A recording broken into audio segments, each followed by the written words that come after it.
What's going on YouTube? It's your boy camATL. Shout out to the DFS squad.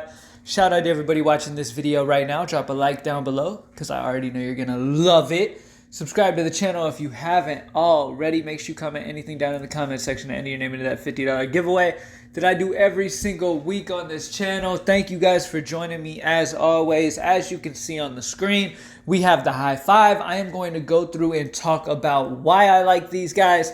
I'm not going to keep up too much of your time. We smashed yesterday's NBA, so let's keep it going here. Greenlightdfs.com. Join the squad. If you haven't seen the first look lineup for NFL, that video is also on my channel. Go check it out. And let's get straight into this high five. Now, starting off, Malcolm Brogdon at point guard. He's going against OKC, who has struggled versus guards this year. OKC is solid down low with Steven Adams. He's defensively pretty solid down low. I think Sabonis is going to have a fine game, but I think this is more of a Brogdon. For some reason, I'm leaning Brogdon here in this game. And at 7-7, it's a good price for him. I can see a 45 or more out of Brogdon here in this matchup against OKC, who has struggled versus guards. I think Sabonis could have a little bit of trouble rebounding against Sabonis and stuff down low. So I think Brogdon is the one that you really want. The guard is the one that you really want. But you can't go wrong with either one. I think him or Sabonis, they're both fine. All right, you're getting a discount from Sabonis to Brogdon, though. Next up, Graham at 7-7 for Charlotte. He has been super consistent and very, very solid lately.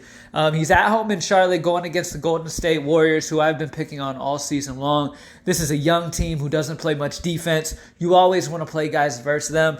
They play fast because they're young, and it's just a great spot to attack them at. And Graham could definitely go off here. I could see 45 or more out of him as well. He's a very solid floor option. Him and Brogdon both have very solid floors in their matchup, and for cash games, they're really solid options.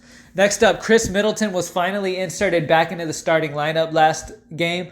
The only reason that he didn't go crazy is because he only had to play, 18 minutes because they blew New York out of the water. This game is in Detroit, so I expect the game to stay close-ish, seeing that it's on the road in Detroit. I think Detroit's going to put up a fight and keep it close.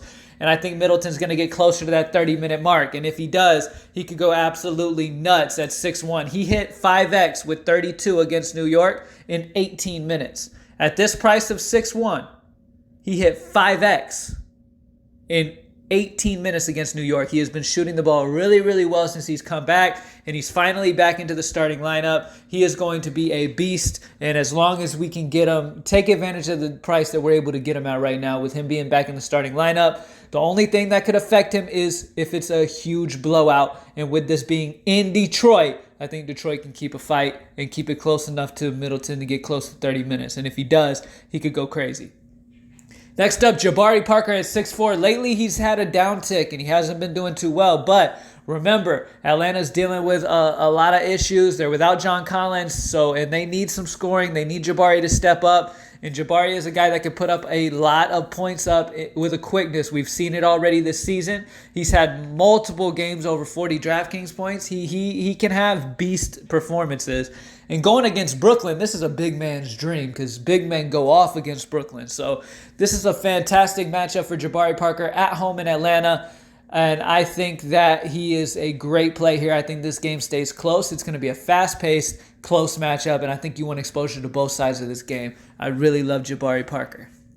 Last but not least, Emmanuel Mudie is the guy that I think benefits the most with our boy Conley missing Wednesday's game. He's already been ruled out for Wednesday's game, and it's just this is a fantastic spot for Mudie at 3-2. I really love him at home in Utah going against the Lakers. Now, the Lakers have been, like I said, every time I talk about the Lakers, I talk about how their defense is better this year. But Mudie is only 3-2, and he's a guy that could put up in a lot of different categories very, very quickly. So I could easily see a 10x performance out of him here in this one.